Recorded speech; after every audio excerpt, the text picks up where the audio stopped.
of a whole bunch of stuff during COVID.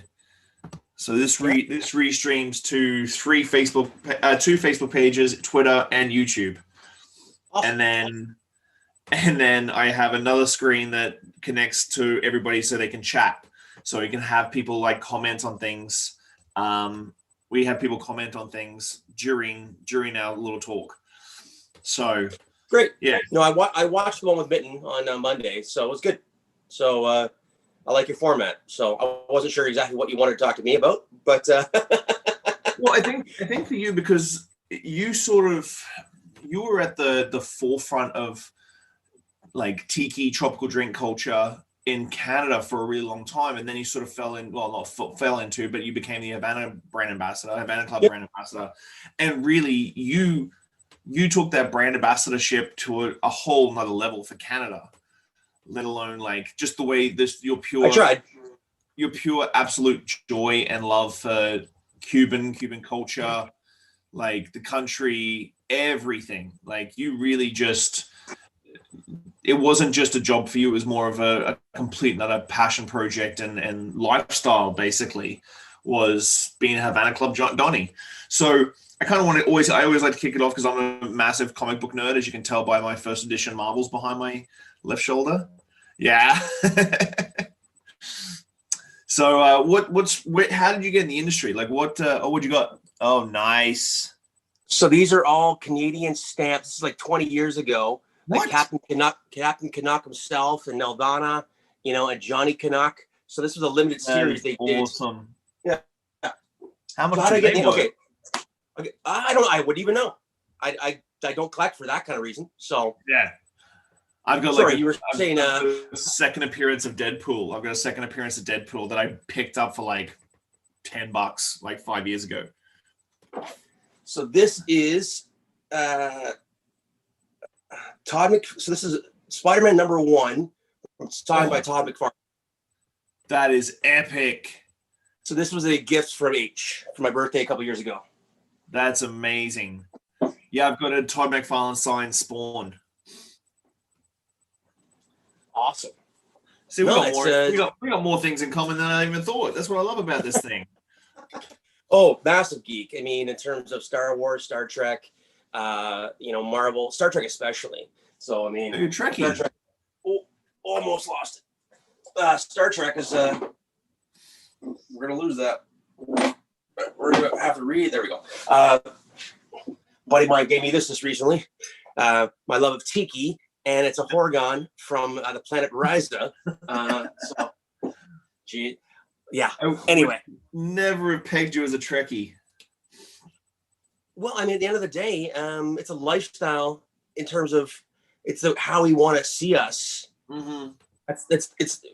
Yeah. I mean, H will say that the world we want is Star Trek. The world we got was Babylon 5.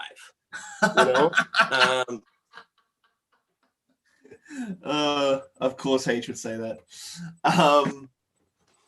So how did you get started in the industry? Like what sort of drew you towards hospitality? How long have you been doing it for now these days? Oh Christ, you're gonna out me at my age. I started in kitchens probably at 16, 17. And then I realized the tips were bad back there. And in all honesty, no one wanted to date the line cook. So I moved out the front of the bar. And that would have been, first bar job would have been 95, 94 in Guelph, Ontario, when I went to school there. Had to pay for university. And so I got a job, tending bar, and then it became more fun than anything else. And a lot of my friends still to this day, I still hang out with a few of them that I met at that bar playing rugby for Guelph. And Guelph, Ontario at that time in the early 90s, I worked for Wellington Brewery back in 96, 97 on the bottling line because they wanted to keep the rugby players in town to play for the club team. And one of the owners for the rugby club in Guelph was a part owner of Wellington. So I got into craft beer probably, easily 20, 25 years ago. And I worked a bunch of bars in Guelph. My first copy at Difford's, well, not my copy, was behind the bar at the place called the E-Bar in Guelph. And Simon Fleming, the manager at the time, had copies of Class and Difford's. And I mean, it'd be a few more years before I got into the cocktails heavily, but we started making decent drinks back in the late 90s, early 2000s, more like. And then so it became this job with that job, and I still went to school and wanted to do something else. And what were you doing at school? What were you studying? I have a history degree. So I have a U.S. and Scottish Canadian history major from the University of Guelph. So the history of cocktails and the history of tiki down the road, just so yeah.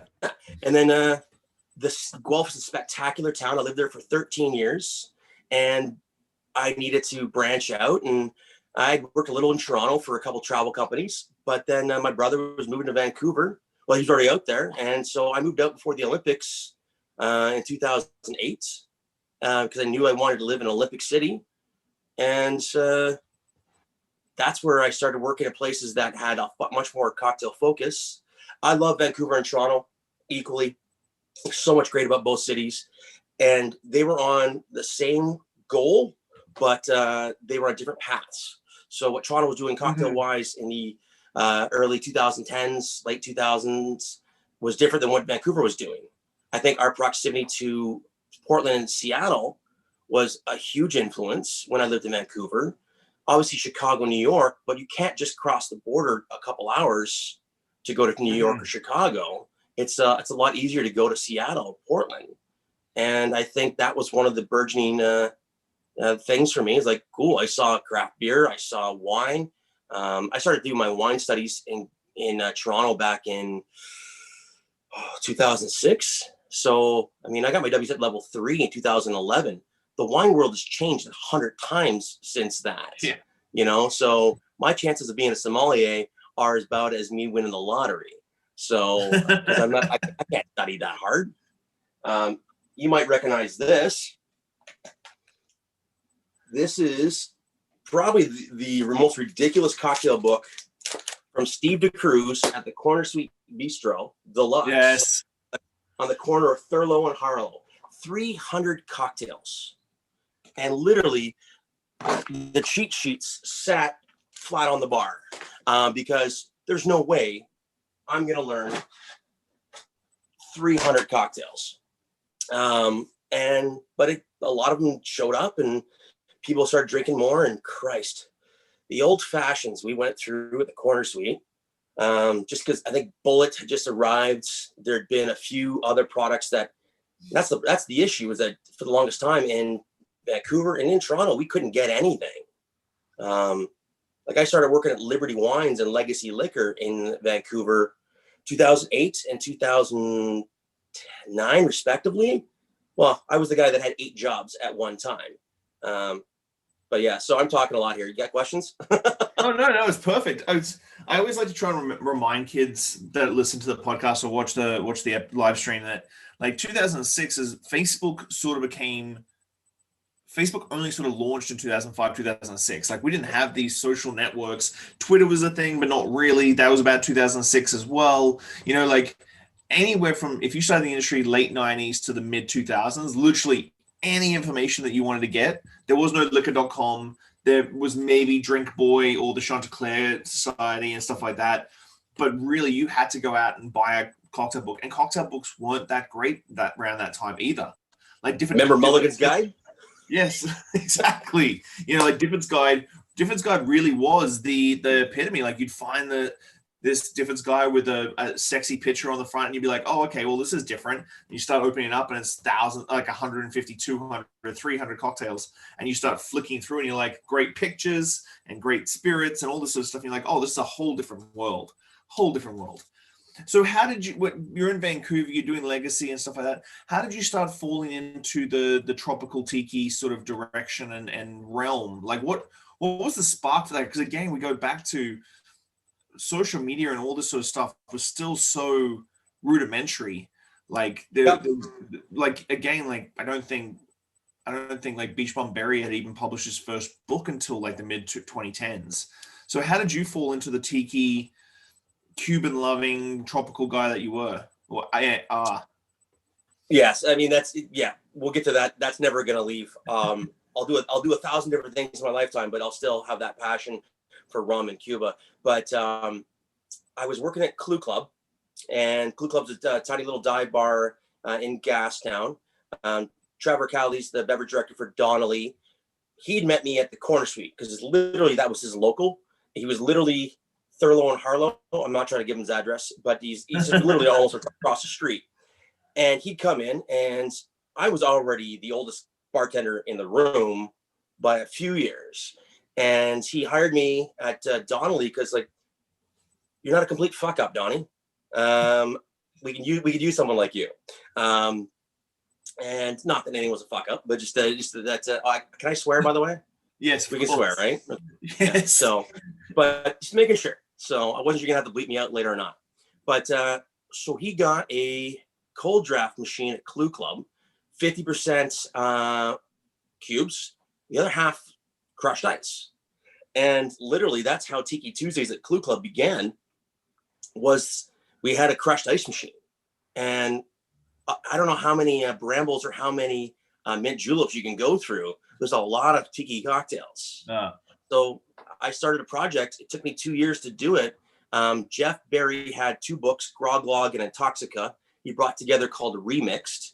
And I tried to recreate every cocktail, at least 3 a night, for 2 years from that book. Hard to do with some of the lack of products. I had to be creative. I had to create a lot of my own syrups, like Make It Orgeat and Paul Clark's Florida number 9. Thank God we live close to Seattle, because I go down there and they were doing some fun stuff. And so, yeah, that started the whole tiki thing for me. I got hired at Shameful Vancouver 2013. So, and I opened that up, one of my 9 jobs at the time. Between that, the Diamond, La Pensola, Legacy, Liberty, and Long Table Distillery. If you keep count, there's a few there. But yeah, and then I guess the squad, Casey Mackay, who works for Corby, good buddy of Trevor's, become a good buddy of mine. He approached me in, I guess, early 2014. And he goes, hey, there's a position coming up for a rum ambassador with Corby. Do you want to apply? He goes, absolutely. It's based in Toronto. I was like, ooh, I put 8 years out here already. But I applied. I didn't get it. Oh. I'll tell you this. So Sarah Parniak got it. But Sarah Parniak, God love her, and I still buy her a drink to this day. She doesn't have a driver's license. Still. Hi, Sarah. I'm sorry. But so I was their number 2. And so, yeah. So hilariously enough, yeah. So that started the Havana Club career. So, and then my long-term love now for Cuba. So let's just go quickly back from how was the transition from, because we all do like Tiki Tuesdays and special events like this, but trying to apply that, and I know the guys at Shameful really had to double down on, like, we're going to be a good tiki bar, like a really classic style tiki bar. Yep. But that transition from like Tiki Tuesday to running a full-fledged tiki bar, was there any hesitation, especially again 2013? It seems like it's not that long ago, but the industry as a whole, like a dedicated spirit bar, like when I did Cafe Mexico, it felt the same way, like a dedicated, complete deep dive into one category of drinks, one category of spirits, still hadn't really been done in Vancouver. Like you have your whiskey bars and stuff like that, but no one's doubling down on like rum and tiki. How was the transition from Tiki Tuesday to like a full-blown real tiki bar? Well, big credit to Rod Moore and Shay Hogan, part of the original team there. Rod's the owner, obviously, and it became prep. Great example in Toronto under Robin Wynn was Miss Things. It's literally hours of prep, because the last thing you want to be doing is making that kind of stuff on the fly. Mm. And yeah, no, I mean, we battled back and forth on recipes. And at the end of the day, it was just a matter of making sure We're always going to put out the best cocktail we can. If someone orders something, then we don't have it. We're not going to try and fudge it or fake it. Just stick to the. And my advice for any young bartender is learn the classics. It's like music. It's like theory. You can't write a symphony until you actually, learn how to read sheet music. So same with classic cocktails. There's a reason that they're out there. There's a reason that some of them are hundreds of years old, and still great cocktails today. Once you can create your own cocktails once you've learned, basically mastered the classics. So yeah, so full on tiki bar. There's places like Calabash, places like there's a rum bar just down the street actually. They were all doing great rum programs. Jay Brown, early rum lover and influential in my career. Now with Santa Teresa out in BC, great guy, and passion for rum's a whole different. Rum as a category has a shitty history. No one can't know rum and not understand how it began. But rum as a subculture of drinking, it's a lot of fun, and people go to bars to have fun. And a tiki bar back in the 30s, 40s, 50s, 60s, maybe not 70s, were fun. People went there to escape, and that kind of appealed to me. So with that in mind, before we get into the Havana Club job, like with the definite shift in tiki, tropical drinks, the culture itself, where do you sort of stand if you want to get into it? Like, there's been a lot of articles recently about appropriation of tiki and the tropical culture and stuff like that. Is there a way we can move forward with this sort of subculture? And it's a subculture that's permeated in the macro as well. So I think the tiki culture is even more prevalent in like the general public and the general populace. Like, I'm sure a lot of like tiki fans who have like tiki bars in their basements, and they're doctors during the day, and then they're tiki enthusiasts at night. Yep. How do you see we moving forward with this conversation and building a more understanding and inclusive mentality towards tiki? Well, first and foremost, people have to know that the word tiki is the Maori word for original man. And Don Beach, aka Ernest Gantz, and Victor Bergeron, aka Trader Vic, basically took a concept of Polynesia and morphed it into a half beach bar, half rum bar kind of hybrid. 100% acknowledge where rum comes from, how rum was made for centuries, basically on the blood, sweat, tears, and death of many African Americans and indigenous to the Caribbean. Tiki is a subculture. Maybe that word's gotta go. I don't know. But it was a faux Polynesian concept because people hadn't traveled to the South Pacific in the 30s and 40s because there were no direct flights. It was very expensive. So when the guys that could go, they brought back snippets. And Hawaiian shirt's not a Hawaiian invention. A lot of things are a California invention that were then, now you can get Hawaiian shirts made in Hawaii, but you watch From Here to Eternity, and Frank Sinatra hands, what's his name? Anyway, I can't remember, Montgomery Cliff, wear this, it's too big for me anyway. And it's a Hawaiian shirt. Like, I'm pretty sure that came from the mainland originally, but I'd have to do a little more research on that. But your question was, how do we move forward? Acknowledgement, 100%. Stop being kitschy. Stop being parodies. Stop making fun. Stop doing things that are appropriation. So go to the Maikai in Florida. They have a spectacular dinner show. But they honor the traditional dances from what I understand. I've only been the one time, and they do traditional dances. It's been there for 60 years. I'm sure it's had its ups and downs in terms of appropriation concepts. We all have. Misogyny was rampant in this industry. It still is. Racism is rampant in this industry. Still is. We have to acknowledge that and move and make as many people aware of the origins as possible, and then make the right choices from here on in. You can't change the past, but you can recognize it and hopefully do better, or at least try. Awesome.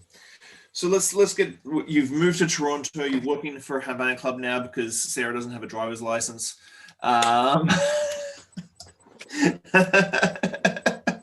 So what made you, like, obviously you're super passionate about the history of rum and the tropics and Caribbean. What made you deep dive as hard as you? Because most brand ambassadors, like, I think I would say outside of Corby's, most brand ambassadors sort of work for a brand, not necessarily just dive into the reasoning behind absolutely everything in the brand, like deep diving into Cuban history and culture and heritage and how Havana Club came to be. What was it about Havana Club that just clicked in your head that you were like, I need to take this to a completely different, because you've got like citations and certificates from the Cuban embassy and all these things, haven't you? Well, I was lucky enough to be recognized as a honorary Cantonero from the Association of Cantoneros back 2015. There's probably maybe a dozen people outside of Cuba that have that distinction. And I'm going to spend the rest of my life trying to earn that, because I don't think I have. I'm literally, Cuba's my second home in terms of where my heart is. And I'll be running cultural trips to Cuba for the rest of my life, because the country needs tourists. The country needs to be recognized for what so many benefits it has. Not just the rum, but the people, the arts, the music, and even the food, man. The food's spectacular now. You just got to know where to go. Don't go to a resort and try and order something fun. You're going to get what you get. But street food and little restaurants in Cuba, some of the best in the world. So, so at the end of the day, Cuba I love. It's hard not to. If it matters where our organic meats and veggies come from, if it matters where our wine comes from, who makes it, what goes into it, craft beer, same thing. Then early 2010s, we were doing this with spirits a little bit. And rum as a category was so maligned. There's so much sugar out there that's added to a rum. At the end of the day, Havana's doing it right.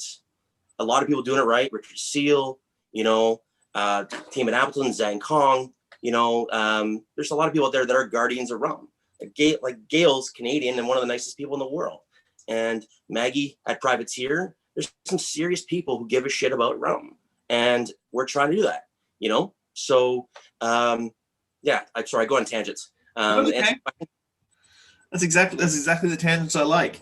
So the Cantoneros, what is that draw for you for like El Floridita and the Cantoneros and that of Cuba, and how much they've influenced American cocktail culture over the years? What's that sort of spark that you get? Is it just a special place that you connect with in a way that you didn't think you would connect with? Well, I mean, I don't do well in the heat. I'm a tubby kid. I don't do well in the heat, but you learn to deal with it. The Association of Cantoneros of Cuba formed in 1924, one of the first bar guilds, leagues, groups in the world. And they had a manual, and very rare with commodity these days to find original copies. But even I don't have one, but anyone's got one. But they made you learn, and you learn. This is before revolution. This was at the height of, the 1920s, 1930s. There was spectacular things going on in Paris, in London. But Havana was the Paris of the Caribbean. Havana was a multicultural, a top-tier city. And it's only because of politics and other governments trying to keep them down that it's, we won't get into that quite yet. Give me a drink. Cuba's gone through some rough times, but at one point, it's still, you go to Havana and there's some serious stuff going on. It doesn't get the credit it deserves. So you were with Havana. How long were you with the Havana Club? Because only recently that you've moved on. So I was with Corby for almost 6 years. I worked specifically on Havana Club for 4. Always had a little side with the Havana Club, but I was a dedicated ambassador for 4 years nationally. Yeah. And so now with COVID, what's been going on with you personally and career-wise with COVID hitting and decimating the industry we love? Well, I'm not going to lie to you. It's not been good for me or a lot of people. I'm in a weird spot. I'm not doing what I was doing. I'm actually cooking right now. I'm actually hilariously and wonderfully enough. So backstory, when COVID hits, a lot of bartenders were out of work. And you know that I've taken 100 bartenders to Cuba, tried to show them the passion that I have. Everyone's got passion, just needs a little bit of flame, a little bit of a fan of the flame. Well, a lot of those people in Toronto, out of work. So I couldn't give hugs. And I'm a fat kid, so I wanted to eat. So I was prepping meals. So for about 12 weeks, I did a Cantonero staff meal. And a few other people got involved as well. And I started cooking for bartenders here in Toronto. And kept me busy. I'm not gonna lie to you, kept me sane. Because COVID was dark for a lot of people. And yeah, it's one of those things. So hilariously enough, Alana from the Shameful Tiki here in Toronto went to Cuba with me. And so I bring her some snacks, occasionally to Viva as well, our partner. And when things started lifting, a couple of her staff in the kitchen didn't come back, which is fine. I mean, everyone made choices. A lot of people pivoted during COVID. So Alana asked if I could help out. And so I'm actually in the kitchen at Shameful part-time right now, making some of the culinary things we did at Glue Club a few years ago, basically focusing on their menu and just making it fresh, made in-house, and tighten it up and making it great. Elevated bar snacks right now. That makes me feel like I need a Cuban sandwich today. I'm gonna go see my guy. I've got a Cuban sandwich guy here in Victoria, and he's nice. Epic. Well, I think every city needs a Cuban sandwich guy. Every city. We're working on that. I'm baking some bread. I did the whole sourdough thing during COVID, but we'll make some loaves and we'll do a special. So yeah. But other than that, I mean, I sit on the selection committee for BBF, like yourself, for a lot of bartenders who are out of work. We're both CPBA members. We have been I took a hiatus when I moved to Toronto, but so I'm the Ontario liaison. I've been delivering some food. A restaurant here in town makes about 30 lasagnas once a week. And a friend of mine, she's a sommelier. She coordinated it and she needs a driver. So I drive around lasagnas to homeless shelters. There's a lot of people out there, as weird and wild a ride that I've been on. There's a lot of people out there that aren't in good spots. I'm lucky enough I have good people around me. And yeah. So yeah. So Jerry's here. Jerry Job says a couple of class acts, and then Nick Nimeth just jumped in. Him in his big chair as his fucking profile picture. I'll vouch for Donnie being a solid human being and going very far out of his way to help me personally during some tough times during COVID. So everybody's loving you today, Donnie. So I'll give Job some credit because he was the Appleton guy back in 2010 to 11, I think it was. And yeah, I think it was my first competition. So failed miserably, but yeah, but it's what it is. Some of the best competitions I've ever been in, I failed miserably. So what's your plan for the next 3 to 6 months? I know it's a very different scene. Like BC, we've been relatively lucky, although that's changing very quickly here. What's your plan for the next 3 to 6 months? What do you see Donnie Wheeler's return to the industry? What do you see it as? Well, I've applied for a few gigs, and I realize at my advanced age, maybe the brand ambassador side, I think I still have a few years left in me for that. But sales, I think at the end of the day, a hybrid role, you need because we've all had salespeople who didn't know shit about their products. It was all about numbers. I think a hybrid advocate salesperson is kind of the next step, because right now bars don't need education. They need support. They need help. Mm-hmm. That's the bottom line. Bartenders also need things to do those. So contests, whether it be online, I think just keeping them occupied, that's hugely important. So doing fun things for bartenders right now, because I don't know, a lot of companies don't get the correlation. Retail is massive right now, huge. We'll focus on retail. Yeah. Great. But no one goes into an LC very often without a dedicated concept right now. They're not going in there to shop around or look. So the reason they like products is because bartenders whether there was a cool factor or not, but passion, but bartender's passionate about a product, then that consumer will literally go into the LCBO and buy that product because it correlates to a good time. And they want to share the good time with when they have drinks with other people. So advocacy will always be necessary. You will always need to be someone behind your brand driving it. Because if you don't, there's 1,000 other products out there. And every day there's more new products. And if you don't have someone actually hand selling that with actual passion, then great. Maybe get a celebrity to endorse it and cool. But I mean, it is what it is. So I think advocacy is still always going to be part of what I do. And hopefully in 2021, I run an advocacy trip to Cuba, get their tourism. I worked with the Cuban Tourism Board here on occasion in the past. I'm going to work with them in the future and see what we can do. So I think I can throw a pretty good party in Cuba once Dude, I've seen the cigars you smoke and what you drink. I'm down. Talking about celebrity spirits, what you were just saying about brand advocacy. I'm just curious because obviously tequila or mezcal have had that huge sort of push in the last couple of years. Do you think rum is next? Do you think that a celebrity endorsed, celebrity backed rum product is going to be on the horizon? Well, I think there are a few celebrities out there that are rum fans. I think a lot of it has to do with locale. So whether it be a Jamaican rum or, I mean, Cuba. I mean, I remember Anthony Bourdain, God rest him, he did his show Layover. It's a Layover, or and he went to Cuba, and he's sitting out front of our little restaurant, Casa Particular. No, sorry, that's anyway. He's sitting in front of a little restaurant, and he's drinking rum, and he goes, "Here I am at a spectacular restaurant, could be anywhere in the world, but the smells." That's the heat and the rum.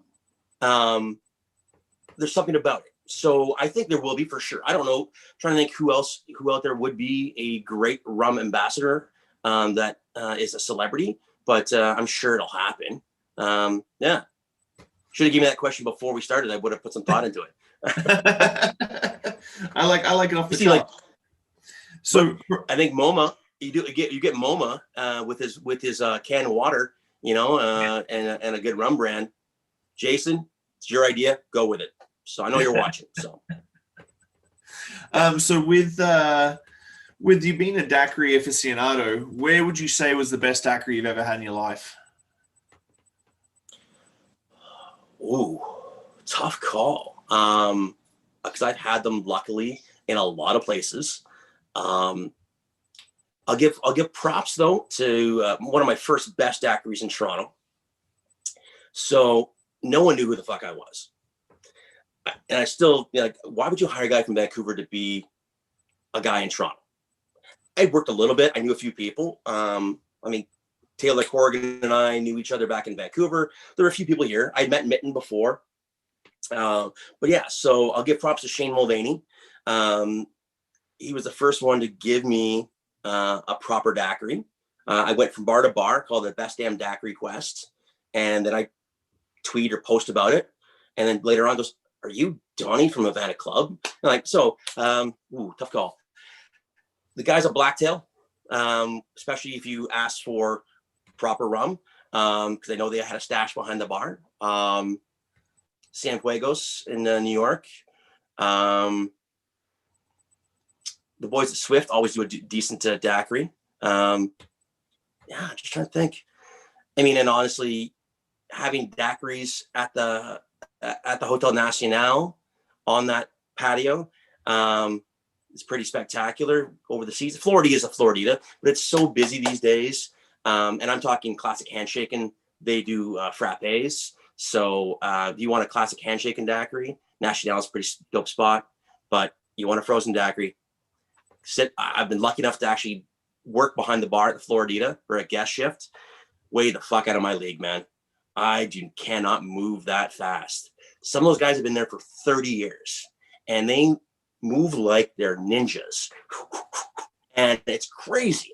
I did 3 hours one day and Okay, I'm going, done. I can't handle this. So it's a loaded question, because I've had, once we got to the point where you realize a daiquiri isn't necessarily something coming out of a big machine with a syrup and an artificial this, props to the team in Windsor. There's a bunch of guys down there that have tattoos, death before sour mix. So yeah. Of course they do. They're from Windsor. Yeah. Well, man, I want to thank you for your time. I working with you with the BBF and stuff. Like, we've known each other for years, but like in the last during COVID, I suppose we've got like to get to work together a lot more, a lot of other projects, and it really is just a crazy amount of work that you do for the industry. I'm really happy that I get to hang out with you and chat and shoot the shit about like how you became brand ambassador and your love of Cuba. Well, big props to you. Every time I came to the island, you took care of me. You even let me stay at your place. So that kind of help really goes a long way. Because as a brand ambassador, I always came in under budget, which is never something you should do, but I always did. And I always try to spread the love more than for everyone else and for myself, money-wise, because it is what it is. We also share something. Yesterday, I looked at my memories, and I had a happy birthday from Brendo. So I think last time I saw him was with you on the islands. That was a big one. And then Rocky. This is the first year Rocky, God rest him, isn't around to send me a birthday wish. He'd call me on purpose as early as he could to fuck with me. And, I think that's the industry. I think we carry those people's spirits literally and figuratively along with us and spread that to the next generation. Wow. Well, thanks. That's a perfect ending. Thank you so much for your time, man. I really appreciate it. Pleasure was mine, man. I hope to see you soon. Thanks, for buddy. a real drink. Oh, fuck, I hope so. Bye, gang. Bye, everybody. Thanks, buddy. Bye.